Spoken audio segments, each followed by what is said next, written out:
So today we're going to be doing an authentication system. As an authentication would contain, right, users are able to register themselves in the system, users are able to log in, and then users are able to sign out. Now, with the note of these 3 bullets, we aren't really going to focus that much on registration, purely because registration seems like a pretty basic task. I mean, it has its own problems in itself, right? You do need to have some sort of data security on the database side.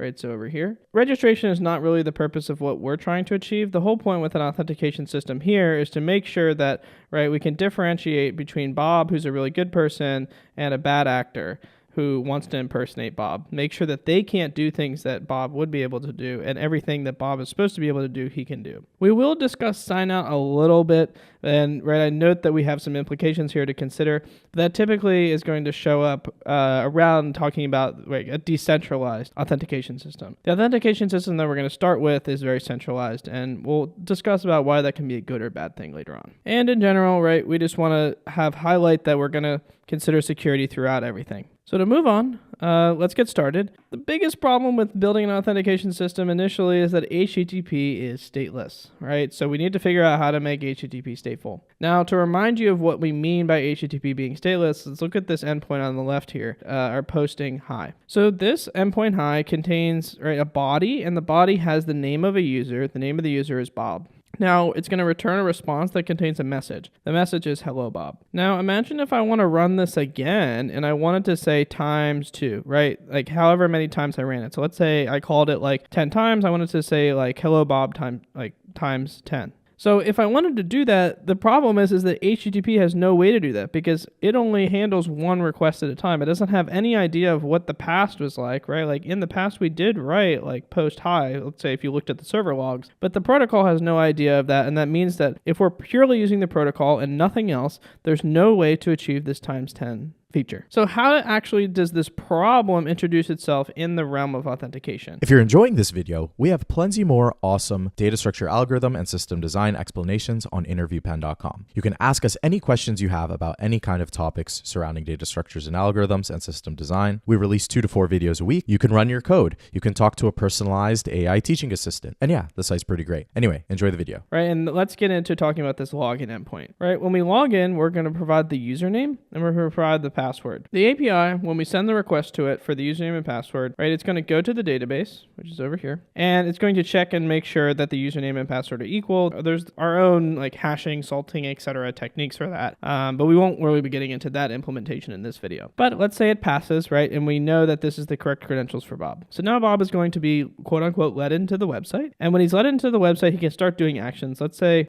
for reference, Bob is an admin. So Bob has the ability to delete users from our service. The target is the user that he wants to delete, so he wants to delete the Mary user. Now, since HTTP is stateless, we have no way of actually identifying that like Bob is sending the request, right? So what we do is in our request, we provide the username, and we just say the user Bob is sending this. We just assume that Bob has authenticated correctly, so we should be in good shape. And this works, right? Like we prevent users, like normal users who, for example, Mary tries to do this, and Mary will get denied because Mary doesn't have admin privileges. But the problem is what if a bad actor comes along, right, and they just forge a request and they say that they are Bob, right, when in reality their name is James?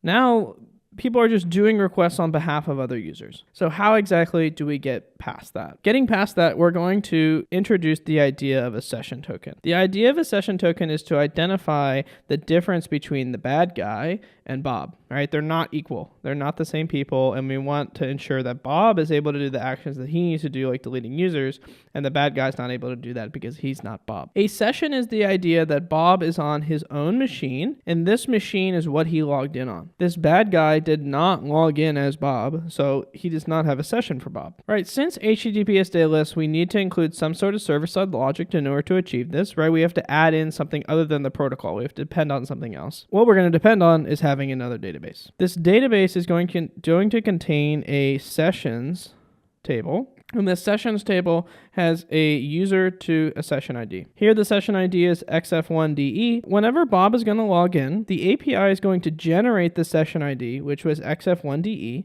and it's going to put it in the database. The API needs to generate that in a secure fashion, and we'll learn about that in the next slide. But now every single request that Bob does, he's going to send his session token along the way, and then the API for every request is going to go to the database, look it up in the sessions table, and then know that the user is Bob. The reason why this works is because now the bad guy cannot just say, okay, I know that Bob's username is Bob, right? So I will impersonate him. In order for the bad guy to impersonate Bob, he needs to know Bob's session token, which is only given to Bob himself. So if Bob does not leak his session token, right?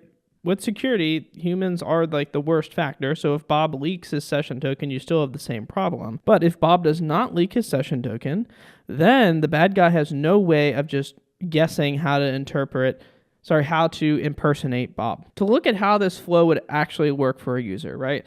We're going back to this delete user endpoint. And the delete user endpoint, remember we used to have a user here. Now we're going to change this user to be a session ID. The session ID, as you saw, is the same thing as the table before, XF1DE. And so the process is that this request is going to be sent to the API. The API is going to go to the database. In the database, we're going to look up XF1DE, and we're going to find that Bob is the user for that. Now, Bob, we know, is an admin from our database. So using that information, we can now say that we can do our action of deleting the user. If, for example, James, if he logged into the service and he sent us a different session ID, we look up his session ID, find that his name is James, not Bob, and the only way to impersonate him, like I said before, is to know that Bob's session ID is XF1DE. Now there is some attack surface here, right? If I develop XF1DE in some sort of systematic manner that the bad guy is able to figure out how Bob got his session ID, then, right, he can impersonate Bob. So the bad guy needs to be able to guess well. But if we do this in a cryptographically secure way, right, if we have a secure random, generator and we generate these properly, we can ensure that there's a statistically improbable chance that the bad guy is going to actually be able to impersonate Bob from his client without having to hack Bob in the first place, right? We want to identify that. There's always the opportunity that the individual user gets hacked, right? That means that you can just change the session ID to whatever their session ID was, and then you're in trouble. But the whole goal is that we're identifying that these two users are independent of each other, right? Like Bob and James are separate from each other, and we want to make sure that the bad guy can't just magically do things on Bob's behalf. So moving on how we'll actually store these tokens, right? The default, option you'll see online and that people typically use, and it's very easy, is cookie-based storage. And if you don't know what a cookie is essentially, right, the browser has cookies. It's just like this little extra data that I can attach to a web page. And a cookie has information like, the domain that it's associated with, the duration, like how long it's going to last, and like the data that's associated with. The data would be the session token in itself. The duration, right, the cookie will expire after the duration passes. And the reason that we need the domain is because every request that the user sends, so imagine this is a little search bar up here, right? Every single request that the user sends here, if it matches the domain name in the cookie, it's going to send the cookie along with it. Now that's great, right? It makes it very easy, but the problem is that we introduce some new attacks here. Cross-site scripting attacks that are available and CSRF attacks. CSRF stands for cross-site request forgery. So imagine I send an email to the person I seek to attack, right? I'm going to give them a URL, and this URL is going to be, like bank.com/pay, right? And it has data in it that makes it so it pays me. And that's because the browser is going to immediately include those cookies. So, right, we've identified that cookie-based, right, has its own flaws, right? It's very easy to implement, but it has a lot of security flaws with it. So, right, if I'm building a very simple service, it's great to go with cookie-based session storage because it makes it easy. And it's unlikely that people are going to really be focusing on doing these attacks against your site. However, if we want to be secure in general, right, we want we want our session tokens to not immediately be sent. And that can be achieved, for example, doing it through local storage. It doesn't have to be through local storage. There are other options you can look up online. But just for this example, right, we're going to focus on local storage. So if you don't know what local storage is, right, the browser has some separate storage for each page, right? And you can store extra information here. It's a little bit more work because now we have to deliberately include the session token, for example, right, in the authorization header of a request, right? It'll be authorization, maybe it'll say bearer, and then there's like a token there. So it is a little bit more work, but it means that the user needs to make deliberate request attempts, and it means that we can't do that CSRF attack like I mentioned up here. So moving on, within these system design videos, we always really focus on architectural concerns. So of course, at some point, we had to get to this point. The biggest problem we have right now is that every single time a user is going to send a request to our API, right, it has to go to the database. That means every single request has to go to the database to do at least one read, and that's to ensure that the session is valid. The endpoints you could argue that are not including in that is like login, for example, or maybe register. That means we have to horizontally scale our database, right? Or just in general scale. It doesn't have to be horizontal, right? That's your own scaling decisions. But in general, right, there's now a huge database consideration. Like, what are we going to do here as we get more and more users? In general, right, we also have to care about like a denial of service attacks. If you don't know what a denial of service attack is, just for like a basic reference, it's just somebody's going to send you a ton of packets at once to your service in an attempt of crashing it. And with that, right, we're going to do a bunch of database hits. We have to have a new concern surrounding that. Whenever these problems typically crop up in, an architectural concern scenario, we kind of go straight to like some sort of decentralization. So let's look at ideally what a decentralized system would look like for authentication. It would involve the user sending a login endpoint as per usual, and there's going to be a separate login API. This login API is going to generate some sort of token, and this token is going to contain information like, the username. Maybe it's going to contain like whether, they're an admin or something like that.